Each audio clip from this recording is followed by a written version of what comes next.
Hello.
How do I know? I'm not seeing my image. Huh? Well, welcome. Good morning, ladies and gentlemen. Uh, my aim is to try to see whether we can look at some of the urgent issues that are affecting global warming and find out what are the ways that need to be can be possibly addressed, because this issue has been hanging around for too long and people have not really acted effectively. Let us start by considering that recently there was a study that claimed 1% of the world's richest were emitting more than 50% of the poor. Scientists were also warning as far back as 1990 that these levels could have to be reduced, 1990 levels, below the year by the year 2000 to 1990 levels. And there were others, and others stated that the concentration of CO2 equivalent, which is the concentration of greenhouse gases in a greenhouse belt, had to be kept below 350 ppm. But these have already reached and have passed actually 400 ppm and are rising. Now, global warming affects everybody.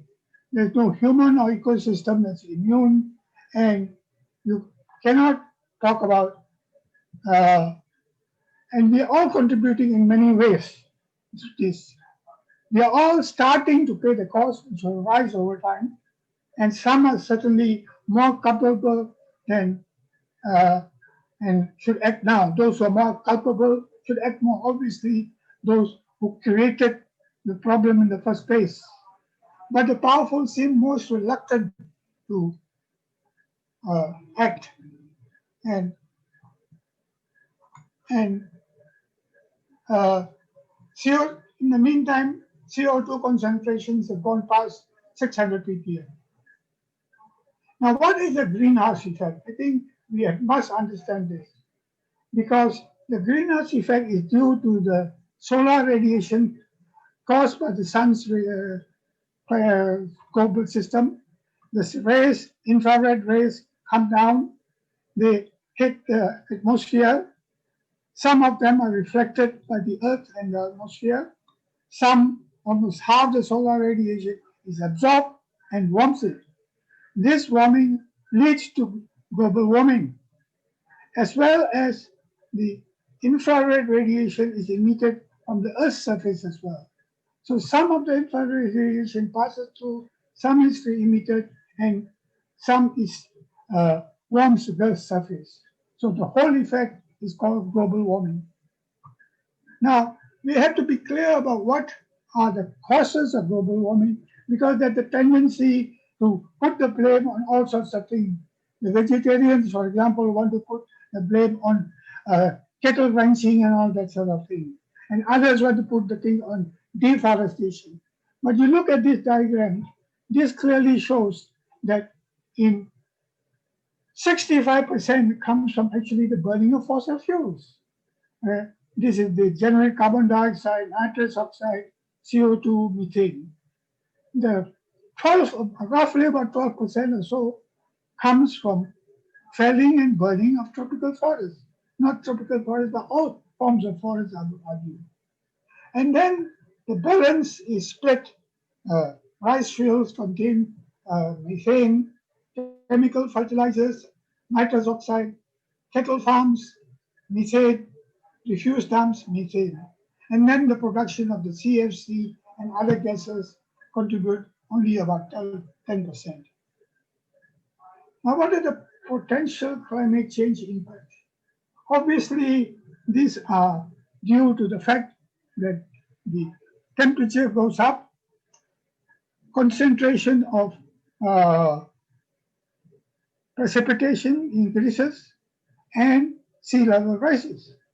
As a result, all these contribute. The impacts are obviously on health, agriculture, forests, water resources, coastal areas, and land.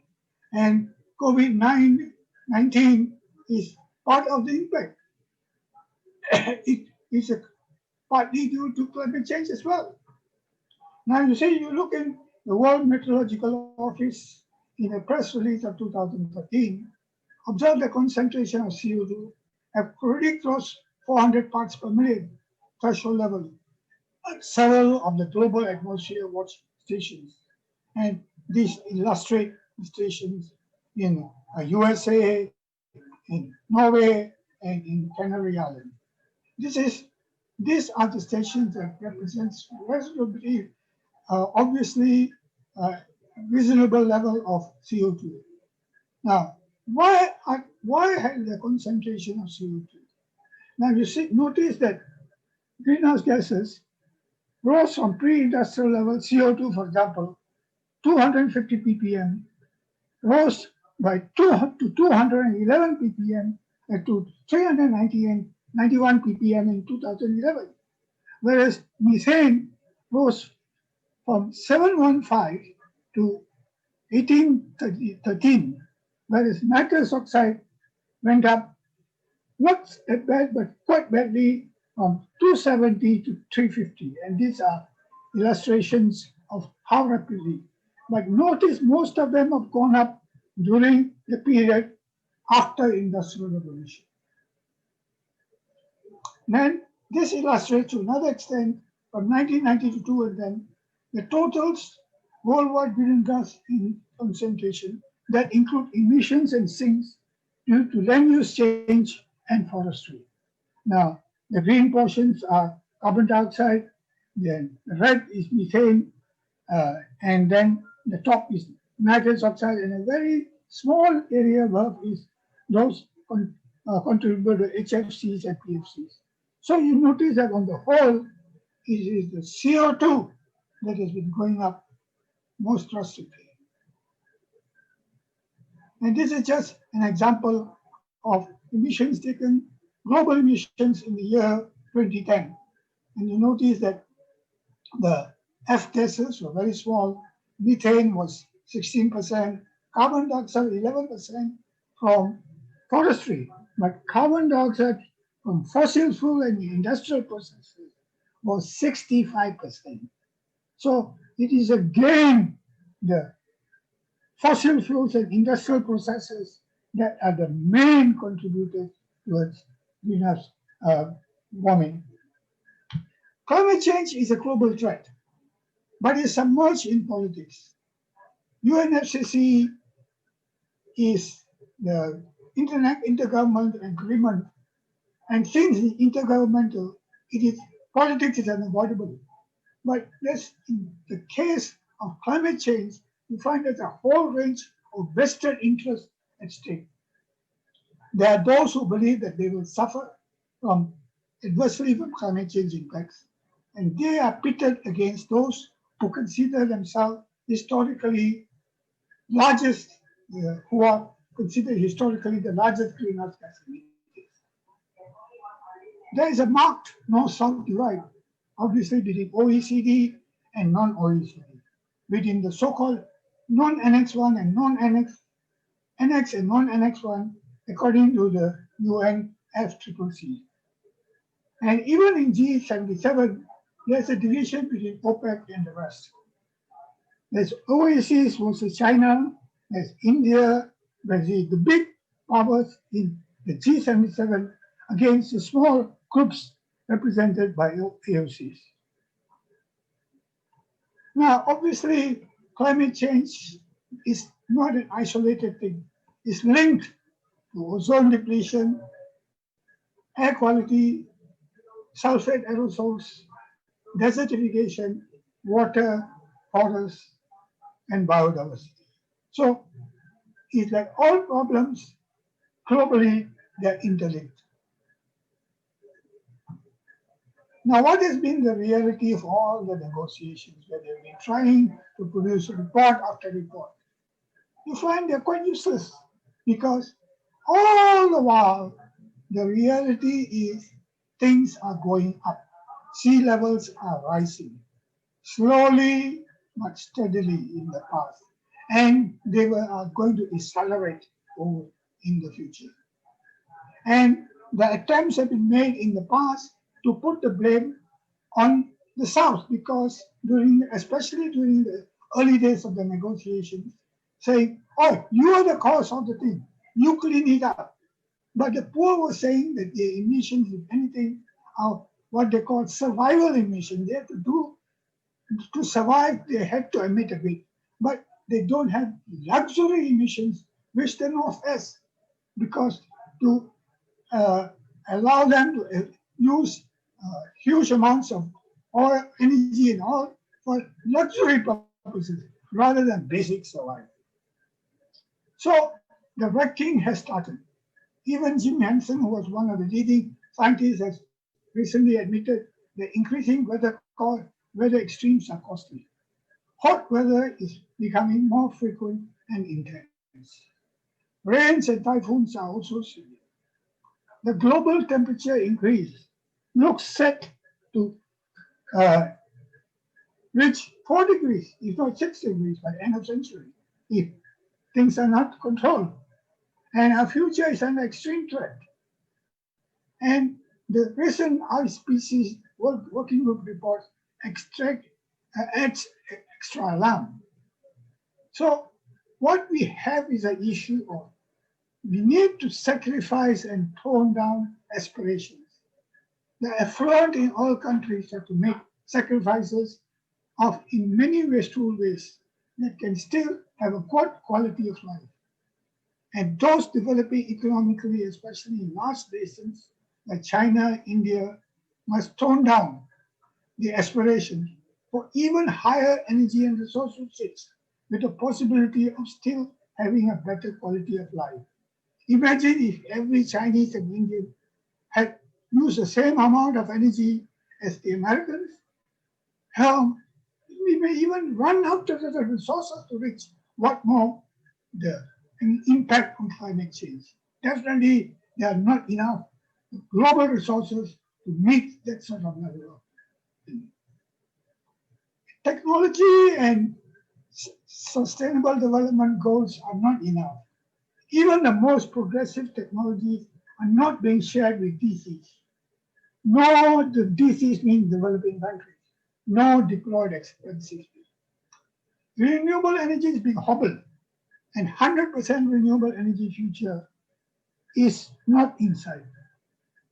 While climate change is now an SDG, it will be unable, even the way it is worded, to curb climate change at all levels. We actually need actions to change lifestyle. We need to move beyond a me and mine syndrome to all over, and especially in the developed countries. Despite the Paris Agreement, global efforts to tackle climate change are weak. The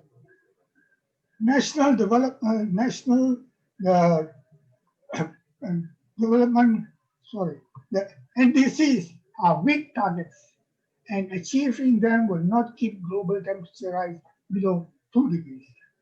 IPCC next set a target of abandoning all coal-fired power stations and use of combustion engines within 15 years. 400 ppm in is almost 9. The next couple of diagrams was an attempt in the past to forecast what the CO2 emissions will be in gigatons, both for the Annex 1 and non-Annex 1, and then developed countries and developing. In this one, for example, the top upper line indicates the global emissions. And then the green line shows the emissions from developed countries. And you notice they're tending to stabilize or slow down, whereas those from the developing countries are increasing.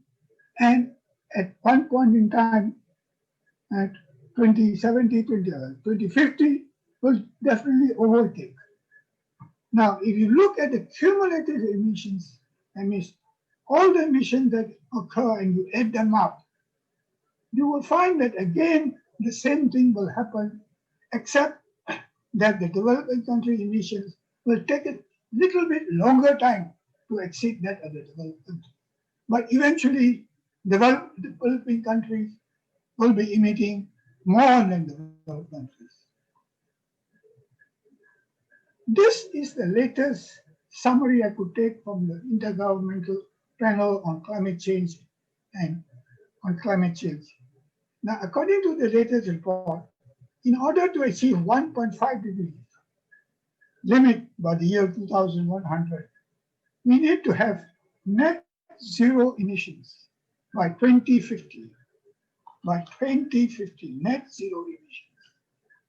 And these emissions must decline 20 to 60% from 2010 levels by 2030.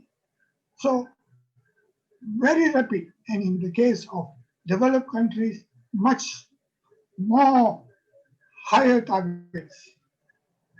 Renewables also need to supply 70 to 86% of electricity by 2050. Annual average system in energy system investment in the region of 2.4 trillion US dollars is required till 2035. We don't see this happening at the moment, but only effective action, and are given a whole range of actions in their scenario setting, and only the effective action will ensure that consists of a number of these measures will ensure aggregate results by the year 2100 that will ensure human well-being remains the same as that in year 2020, and the Earth system, while warmer, is still recognizable. But this is a future that is challenging. The other scenarios are quite disastrous, that I have had no time to explore in this particular slide. And in order to remind people, there is the objective of the UN Framework Convention. It was basically to achieve stabilization of greenhouse gases at the atmosphere at a level that would prevent dangerous anthropogenic action, interference. So stabilization, prevent dangerous anthropogenic interference with the climate system, and why? To allow for ecosystem to adapt naturally. Why? Because to ensure food production is not threatened, and ultimately to enable sustainable development. That was the objective and remains the objective of the UN Framework Convention. But will it be achieved? Now, the other underlying principles of the convention are the precautionary principle, which has been undermined by the USA and others waiting for absolute scientific consensus to be reached. Common but differentiated responsibilities.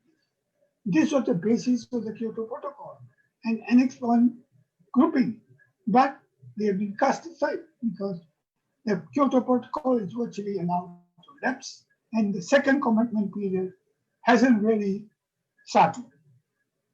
Historical liability also, that means currently people, major developing countries are emitting this historical liability period because they are using this as to, in fact, ask developed countries, major developing country emission growth, used to force them to cap and reduce this rather than allowing them to make up for the past. Now, this is an interesting diagram. You know, after the Paris Agreement, they came out with this cartoon. Now, carbon dioxide emitted in tens of billions of tons each year to persist for centuries because carbon dioxide does not die away straight away. And the Paris commitment of emissions is how is it going to be able to cope with that? It's not even 1/10, not even 1/20th. And so what did this committee do? It only produced a lot of emissions, that's a lot of CO2. Businesses are major generators of greenhouse gas emissions, especially coal, when they use coal, which has an emission factor of 26 tons, metric tons per tetrajoule. And gas is a bit better, but it's slightly better, 15.3. Large hydros are not much better if they contain submerged biomass, which generates methane, which is 20 times the global warming potential in CO2. Decarbonizing the economy is imperative. And developing a hydrogen-based economy is the alternative, but this hydrogen has to be generated from renewable energy sources. How can businesses cope? How much lower emissions, have much lower emissions through renewables, although there may be some in the extraction and processing of especially solar. Nuclear power may be low in greenhouse gases, but it's actually no power because of its, it's no long-term solution because of its waste disposal. Small hydros have little greenhouse gas emissions and are preferable. Biomass has a small carbon footprint, and especially if it's used to generate biogas. Wind, wave, and geothermal have not been tapped, maybe except for one or two places adequately. New opportunities translate into if we decrease greenhouse gas emissions to generate extra energy. Huge amounts of electricity are wasted through excessive amounts of air conditioning, hotels, offices, complexes, and even houses. Inefficient electrical equipment like fridges, heaters, usage. This can be switched if we can switch them to efficient one. And standby power actually is a vampire. All in the OECD, 7% of the total energy is wasted in standby power. Standby power, whether it's on computers, whether it's on other equipment, has to be eliminated. So in other words, energy efficiency has great potential. But of course, you have to cut down the amount of energy. The energy needs have to be reduced.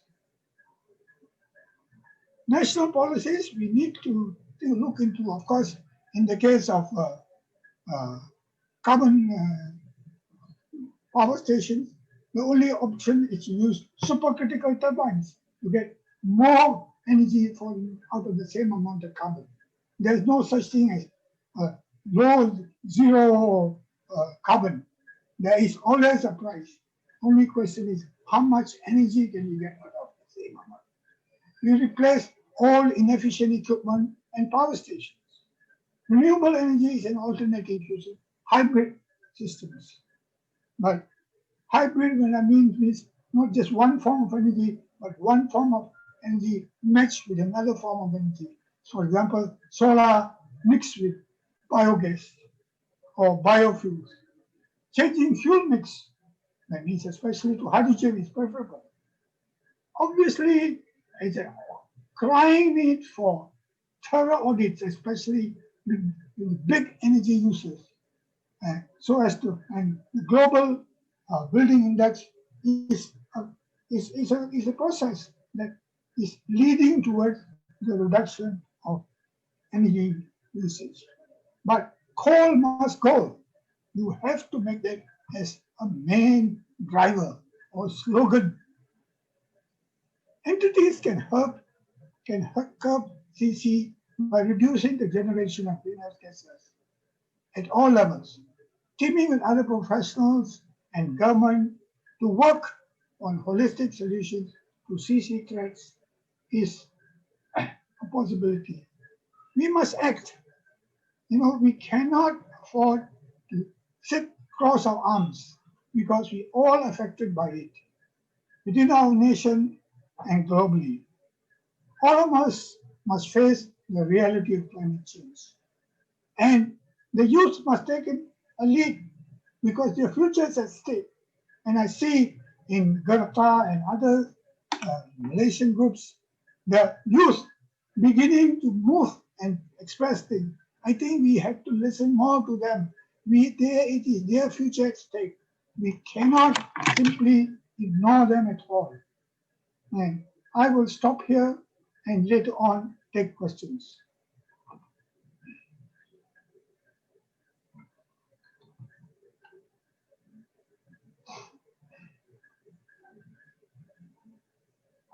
I will now switch on to my next set of slides.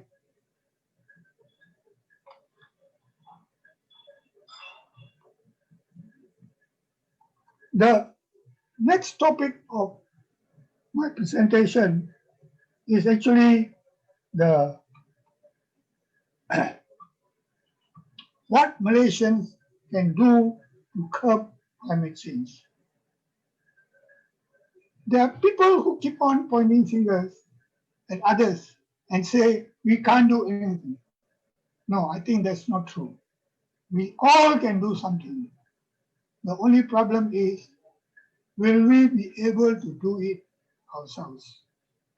So let me try to outline in the next 30 minutes or so what we can do. Everyone can do, no matter where you are and what you're doing. It's actually a lot depends on your imagination. I go through the whole question of greenhouse effect again. Solar radiation comes from the sun, infrared, passes through the atmosphere. Some of it gets linked, bounce back. Some of it is absorbed, and some of it is re-radiated out. So as a result of, if the atmosphere did not exist, all of it possibly would be absorbed. But because the atmosphere tends to re-radiate, the thicker the atmosphere, the more it radiates. Now that radiation out of the greenhouse effect is the thicker greenhouse effect is so global warming in the greenhouse effect.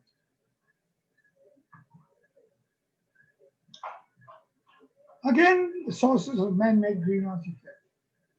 The bulk of them come from energy and burning of fossil fuels.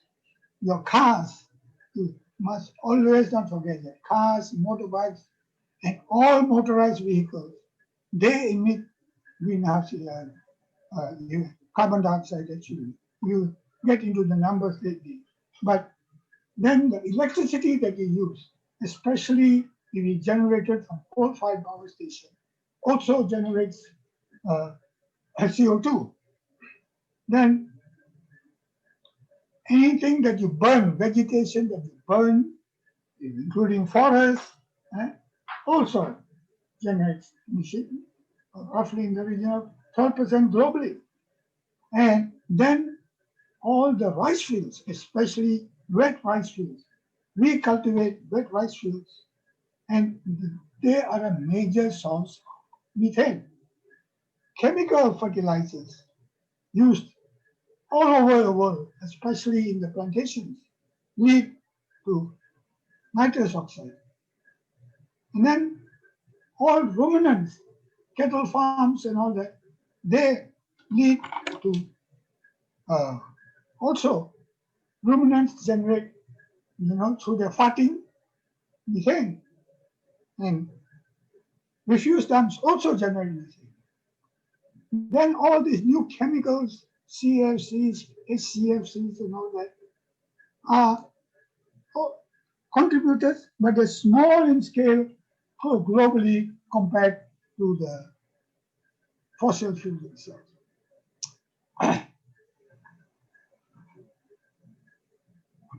Now, again, you look at the atmospheric concentration of greenhouse gases.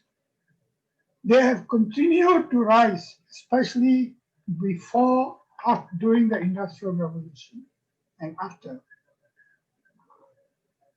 For example, CO2, the main contributor, is rose from pre-industrial level of 250 ppm to 282, to 390 ppm. Of course, it's even more. It's now 400 ppm, 411 ppm. Methane rose from 750 parts per billion to 1,800 parts per billion over here. And nitrous oxide rose from 270 parts per billion to 324 parts per billion. So basically, it's the Industrial Revolution and especially the period after the Second World War that has been most harmful in terms of the increase of gases. This is just a scene for the year global emissions in the year 2010.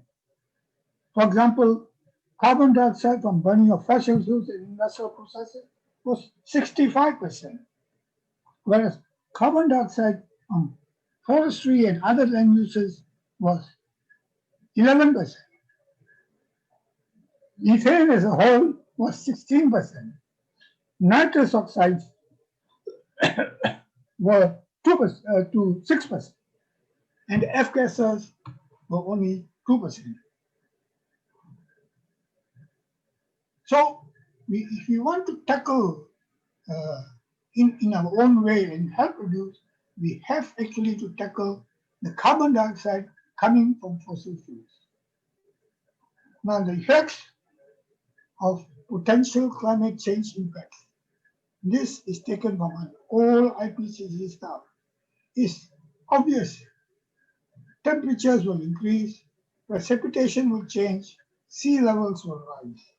And the consequence will be adverse impacts, increases in health problems, increases in yields, affect yield, some will be lowered, some will be affected, forests, certain areas will die out. Water resources and aquatic life obviously will be affected in terms of, like for example, the what do you call it, the oysters, not only just the oysters, the growing of the weeds and all that will, like for example, the coral reefs, the Australian coral reefs suffer, Malaysian coral reefs are suffering. Coastal areas will be affected, and of course, species and natural areas. Reports already have shown that something like 30% of the global species have already been lost due to climate change. And climate change cannot be seen as isolated issue, isolated environmental issues. It's linked to all the other issues. It's linked to things like, obviously, climate change affects air quality. But air quality also affects climate change. You see the two-way arrows? Ozone depletion also affects two-way arrows. Ozone depletion, of course, affects biodiversity. But biodiversity interacts with climate change. And desertification affects both ways. Climate change obviously affects water supply. And then forests affect climate change both ways. Now, I keep on repeating this thing, that global warming affects everybody. No human or ecosystem is immune. We all contribute in many ways, and all are starting to pay the cost, which will rise over time. Some are, of course, more culpable and should act now. Malaysia is the third highest per emitter per capita within ASEAN. So we cannot say, oh, we have no problems. We are not contributing anything towards climate change. CO2 concentration in the atmosphere have passed 400 ppm. The objectives of the climate change convention, again, stabilization of greenhouse gases in the atmosphere at a level to prevent dangerous anthropogenic interference with the climate system, so as to allow ecosystem to adapt naturally, to ensure food production is not threatened, and ultimately to enable sustainable development. But many people seem to forget. They only talk about one effort, stabilization. Even the stabilization part, we have not been able to achieve. Now, what must we do? It's important to look at our own self. The T20 section of our population must reduce the overall energy use by 50%. Overall energy use. The M40 at least by 30% and the B40 by 10%. The year at least by 2030. In fact, I would argue 2030 may not be good enough. We may have to do by 2025. And then the T20 need to use at least 50% of the renewable energy. That means after the total energy use, 50% of the energy must come from renewable energy sources. And M40 use 30% of the renewable energy. And T20 should have 50% of the transport by public transport. In other words, 50% of the transport they should do by public transport on non-motorized vehicles. And this includes bicycles and walking, while M40 share should be 40%. Private motorized transport ownership should be reduced by 50% within 5 years. This sounds drastic, but this is the only way we can really make a difference. And everybody has to get that thing action. The government, the individuals, infrastructure providers, businesses and all that. We have to work together. We cannot afford to ignore and do something, because I found all over the world, transport is the most difficult thing to do, but it also is the one that's most effective and it is doable. We cannot afford to wait.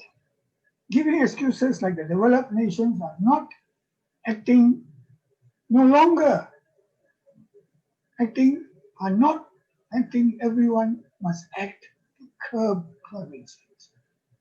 COVID-19 is no excuse. CC poses a greater global threat than the local threat. And there are risks of practical actions that are possible. For example, carpooling in heavy density areas. Availability or maximum use of buses rather than LRTs. We have the bus systems in place. We are allowing them to rot and neglecting instead of improving them. We need to do energy audits of offices and homes, because only if we do energy audits can we actually assess how much is our carbon footprint. And from the carbon footprint, we can find ways to reduce the carbon footprint. Saddam did an exercise with PJ about 10 years ago. And the households, it was a eliminating exercise during the audit for going around actually physically finding out, identifying equipment and monitoring. This is what is necessary. But our audit found, for example, for the household level, is the three main areas that we need to focus in the household is transport, air conditioning, and refrigerators. And in some cases, uh, uh, water heaters. But basically, transport, air conditioners, and refrigerators. If you can tackle these three areas itself, you can actually reduce your carbon footprint. Climate change needs to become. UNFCCC is an intergovernmental agreement, we agree, and politics is unavoidable. But more so because there are vested interests at stake. Those who believe they will suffer adversely climate change impacts are pitted against those who are considered historically the largest greenhouse gas emitters. And we must fight this vested interest. We cannot pretend that they do not exist, because whether we like it or not, they are there. The oil majors especially have used all sorts of publicity internationally to deny their role actually. I think we have to expose them. We must also lobby our government to provide the infrastructure, alternative infrastructure to curb global change.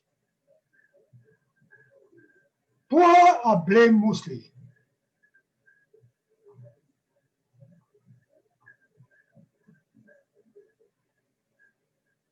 Hypocrisy and blaming others is a convenient tool. Negotiations since 1990s have produced little greenhouse gas effect. Plenty of hot air, really. But the weak and marginalized communities suffer. Lifestyles of the rich, aspiring as well as the actual rich, increase the greenhouse gas emission. Greed and selfishness are the root causes of why greenhouse gas emissions continue. And this is what has been happening both within the country and putting the blame on the marginalized people. So urgency of the action is needed. Jim Henson has talked recently about increasing weather extremes are costly. We are seeing them all over. Hot weather is becoming more frequent and intense. Rains and typhoons are more severe. Global temperature increases look set to reach 4 degrees. Our future is under extreme threat. The recent IPCC Working Group report, Intergovernmental Panel on Climate Change, adds to the alarm. And the tendency of the flood is to avoid having to make sacrifices. They actually have to make sacrifices in many West areas, but can still have a good quality of life. And those developing economically, especially in large nations like China, must tone down the aspiration for even higher energy and resource usage, with the possibility of still having a better quality of life. For example, in China and India, instead of aspiring to have one car per family, the aspiration should be to have better public transport for everybody, which China is doing to some extent, because there are not enough resources to provide enough cars for Chinese and Indians. And they will definitely create a lot of consequences. But therefore, the development aspirations need not be the aspiration equivalent be aspiring to have as many railway kilometers as Japan, for example. This is idiotic. This should be not encouraged. Technology and sustainable development goals are not enough. Even the most progressive technologies are not being shared with developing countries, nor deployed extensively. And I find that even when countries, developing countries have come up with technologies that are climate friendly, they have not been shared with other developing countries. And renewable energy is being hobbled, and 100% renewable energy future doesn't seem to be in sight. While climate change is now a sustainable development goal, it will be unable to curb climate change at all levels. We need actions to change lifestyles. We need to move beyond the me and mine syndrome that seems to dominate many lifestyle considerations. Climate change cannot be ignored. You know, some of the examples that I've given, one of them, for example, is learning how to boil water more energy efficiently. From an analysis and common sense that we use, we found that, for example, even if you were to use, in fact, we found the most efficient way of boiling water is to boil it using gas and not electric. Because every time an electricity is used, the electricity has to be generated somewhere. It has to be transmitted. There are losses along the way. Then from there, in your kettle is to be converted to heat. But you notice that not all the electricity that reaches the kettle gets converted. So there's 70-60% losses along the way. And as even when you're boiling water and you just boil just for 1 cup of water, you lift some idle wells and then you come sometime later and boil water again. Again, you compare on the other hand, if you use gas to boil water and you keep the water in a thermos flask and you use water from the thermos flask rather than using gas to boil the water again, you definitely will save more energy. So if you want to scale it up into a lot of areas, there are practical ways you can save energy and reduce gases. So we need to act. And not only at a personal level, but also at our jobs. You know, it's not you have to persuade your friends, your bosses to do things the climate change way. In other words, we have to be people conscious about what we call uh, your carbon footprint. Everyone has a footprint. Even organizations have footprints. So we need to reduce the carbon footprint as well as the water footprint. But in this particular case, since we're talking about climate change, we need to do the carbon. We need to decarbonize our system. Sustainable development and sustainability will not occur if global warming worsens, especially exceeding 2 degrees centigrade rise. And all of us must face the reality of change. I'll stop here and take questions.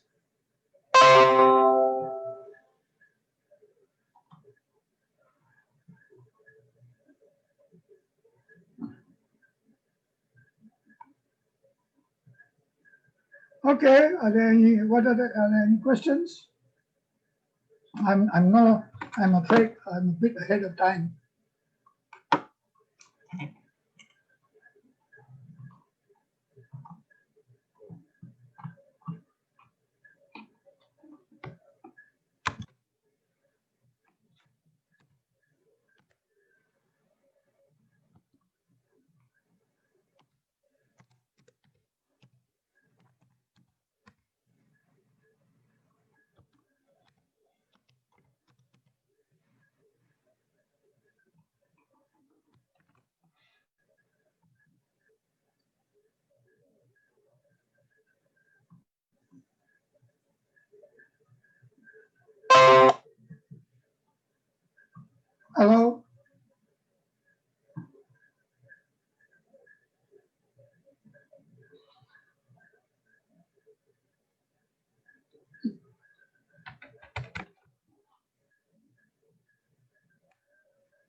Yes.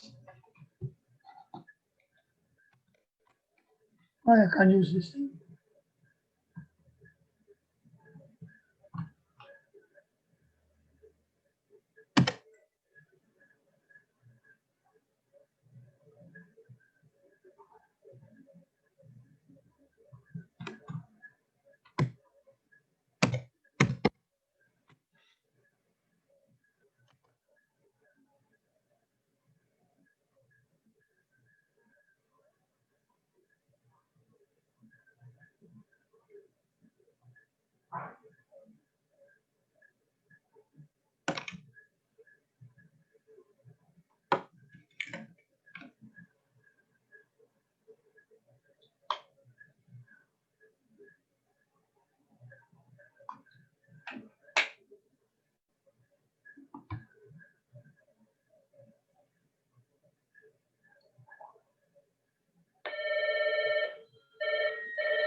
Hello? Yes? Hello? Yeah.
Okay.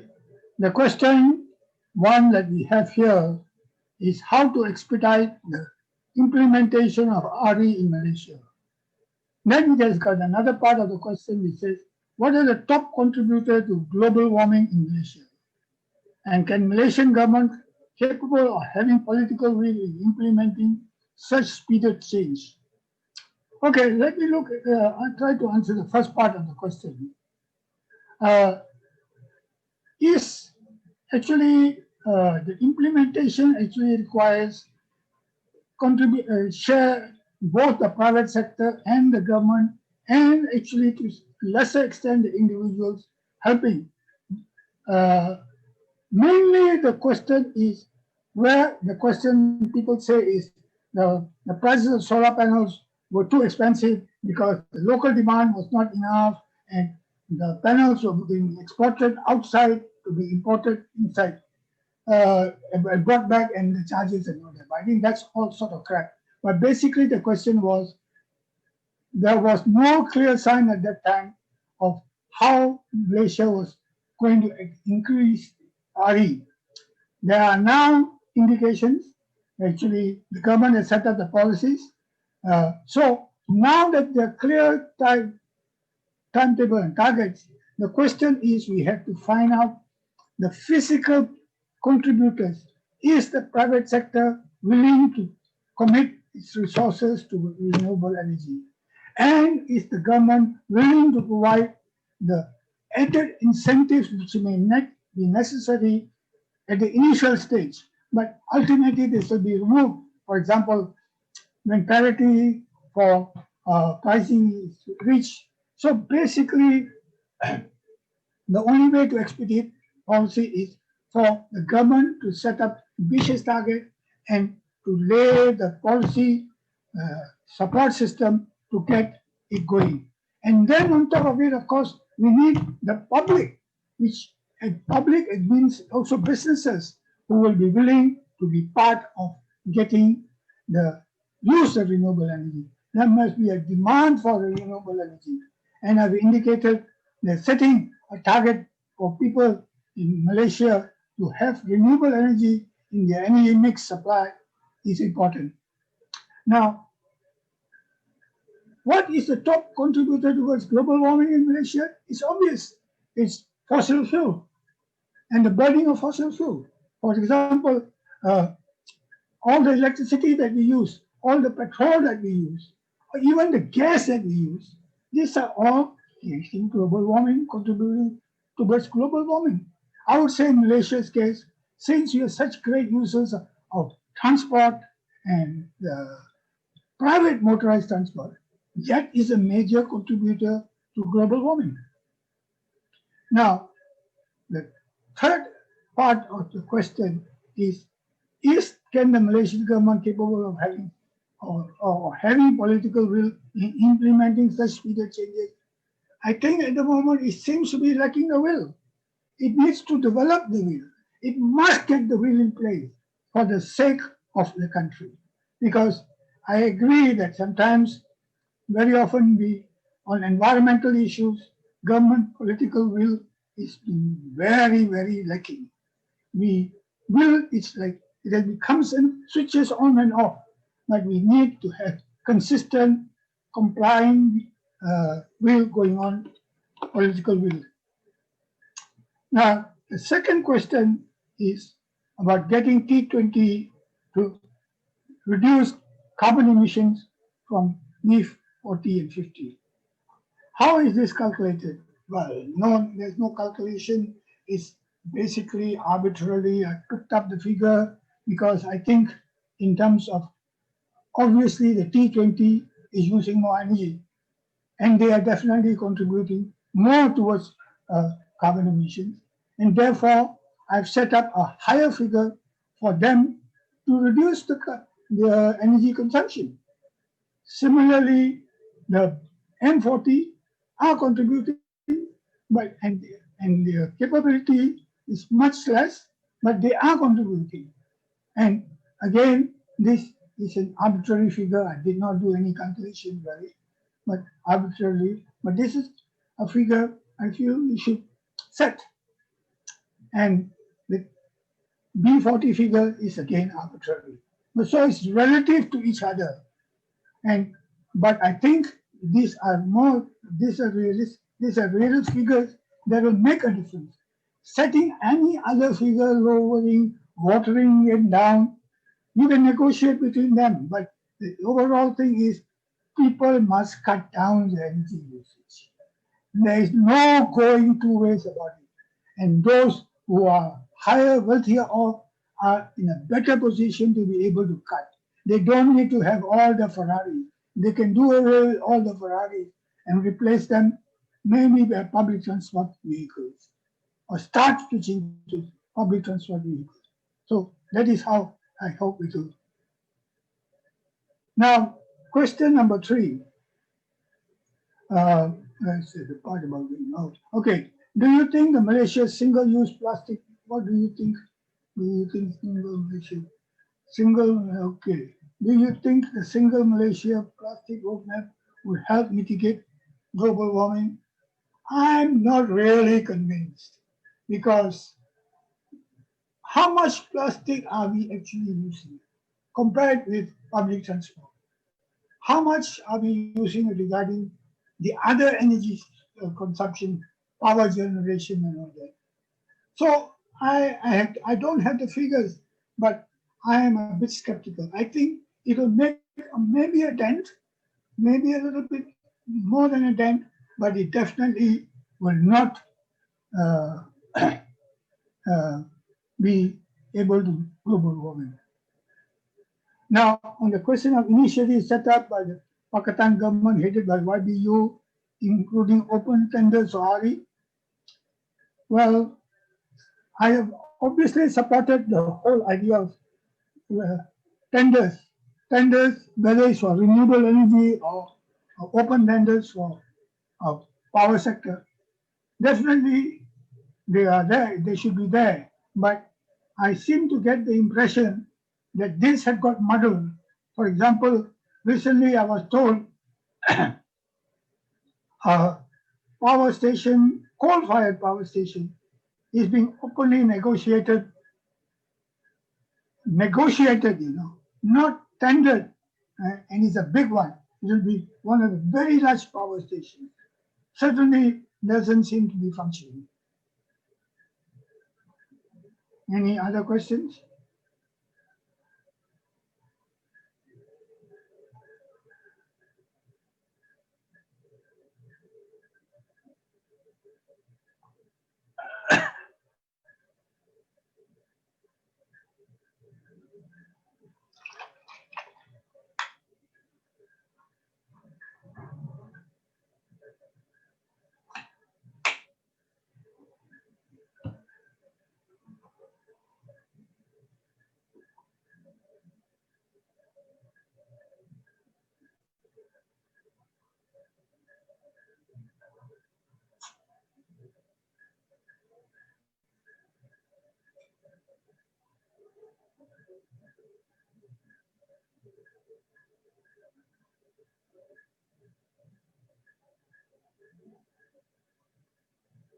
Are there any other questions?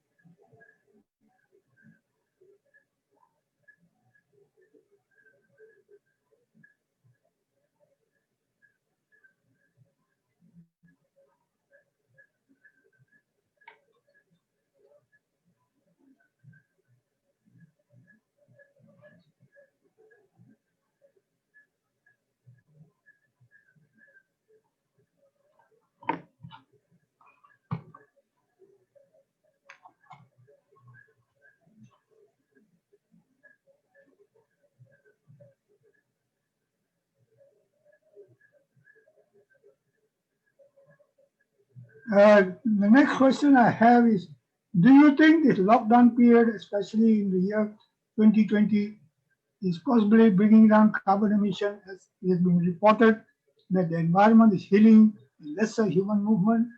Well, the basic problem is movement alone does not make that much of a difference. It's in fact, the problem is once you remove the thing, the pent-up thing, people will go bust. Everybody wants to use the car as much as possible to go as far as possible. So the question is really not. I don't think it is really maybe it makes a transient impact. But the problem is carbon dioxide stays in the atmosphere for a long, long time. And whatever our intermission is only for, say, even a year, whatever we do for 1 year has not really a lasting effect. So the question is a transient effect, or as far as CO2, greenhouse gas, global warming, I don't think so. Now, are there still any knowledge gaps in the local climate science that may be able to drive political will if that knowledge gap is covered with relevant research? Of course, knowledge gap is in terms of some local statistics, but if you want to look at since climate change is an international problem, it may help to some extent, but I do not think that it will generate enough political will, even if the knowledge gap is covered by relevant research. Now, the next question is: can we use the figures of T40, T20, T40, and B40 to tax energy users and the money used to support RE? At the moment, everyone is paying the same energy tax. I'm in favor of the idea of a differentiated energy tax. Not only an energy tax, but income tax also differentiated according to the ability to pay. So the figures, as I said, were arbitrary. They can still be used, but the point is that the money must definitely go for RE development, not go for anything else. Not only RE development, or so energy efficiency measures also. So yes, I agree. The other question is, what initiative do you think the youth should do in curbing climate change? I think the youth actually have started the thing last year. The Klima group, they had march past last year from I think Sogo uh, to, to Merdeka Stadium, not Merdeka, Padang Merdeka. But the idea for them is actually basically the lobbying is the main thing that they can do. And the lobbying depends on country to country, where you are interest is there. But unfortunately, our youth has been sort of taking the lead from the foreign groups like our Norwegian friend and all the other areas. I think they have to come with their own ways for more effective lobbying. They have to definitely lobby. And the lobbying must make use of Malaysian factors and take advantage of the Malaysian political situation. Now, our political situation is in a flux. This is a good time for maybe the youth to take advantage of the flux situation to lobby the political group. Of course, those who are not necessarily in power may make promises. Then once they get into power, you hold them to it. But the promises they made must be the ambitions that you want to achieve. Then these initiatives can take off. But my important thing is do not give up. Please do not stop. You must continue. And I will give you whatever support is possible. Although I'm not a demonstrating man and I've eschewed demonstrations most of my adult life, but I will give them their support.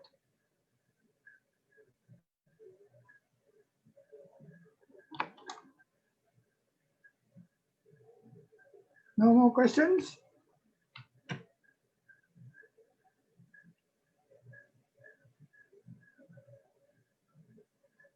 Okay, can we then end the session?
Hello, hello.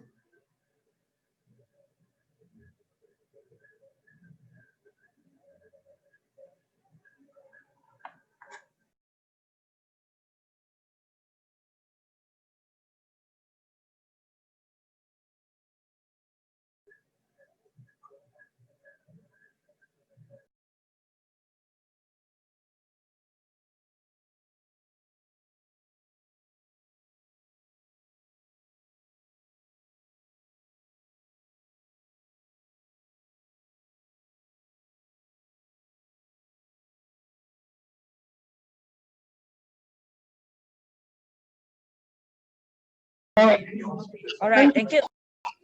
Thank you for those who have been willing to listen to what I have to say. Maybe I did not speak at length, but I'm generally very to the point, and I think I've spoken to the point. I've tried to answer the questions as well as I can get. Unfortunately, the overall we find that generally there is not really that much in climate change interest in the Malaysian public. This is something deplorable. It's something we really need to overcome. But anyway, those who have listened and participated, thank you very much.